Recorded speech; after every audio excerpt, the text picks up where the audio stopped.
Hello అండి, ఈ వీడియోలో మనం beautiful pure green mango silk saris చూద్దామండి. ఫ్యాబ్రిక్ అయితే టూ సాఫ్ట్ గా ఉంది. మనకి పట్టు ఫినిషింగ్ వస్తుందండి.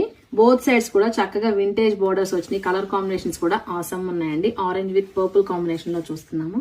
పళ్ళు కూడా ఇలా మనకి బ్రొకేట్ స్టైల్లో వచ్చేస్తుంది. మనకి బ్లౌజ్ కలర్ కూడా కంప్లీట్ గా బార్డర్ కలర్ వస్తుందండి. బార్డర్ ఏ కలర్ లో ఉంటుందో సేమ్ అదే కలర్ లో బ్లౌజ్ వచ్చేస్తుంది. ఇందులో సూపర్ కలర్ కాంబినేషన్స్ ఉన్నాయండి. 1 by 1 చూసేద్దాము. కలర్ కాంబినేషన్స్ అయితే ఒకదానికి మించి ఒకటి ఉందండి. ఇది వచ్చేసి మనం purple with lavender colour combination లో చూస్తున్నాము. అన్ని కూడా చాలా బ్రైట్ కలర్ కాంబినేషన్స్ లో ఉన్నాయి. నెక్స్ట్ కలర్ కాంబినేషన్ వచ్చేసి red with peach colour combination అండి. చాలా రేర్ కలర్ కాంబినేషన్ అనమాట. ఇది కూడా చాలా బ్యూటిఫుల్ గా ఉంది. నెక్స్ట్ వన్ వచ్చేసి వైన్ విత్ లావెండర్ కాంబినేషన్ అండి. అండ్ నెక్స్ట్ కాంబినేషన్ వచ్చేసి dark pink with light pink combination అండి. అండ్ నెక్స్ట్ వన్ వచ్చేసి bottle green combination, ever green combination అనమాట. మంచి వింటేజ్ లుక్ లో చాలా బ్యూటిఫుల్ గా ఉన్నాయి. సింపుల్ గా ఒక నెక్ సెట్ వేసుకొని రెడీ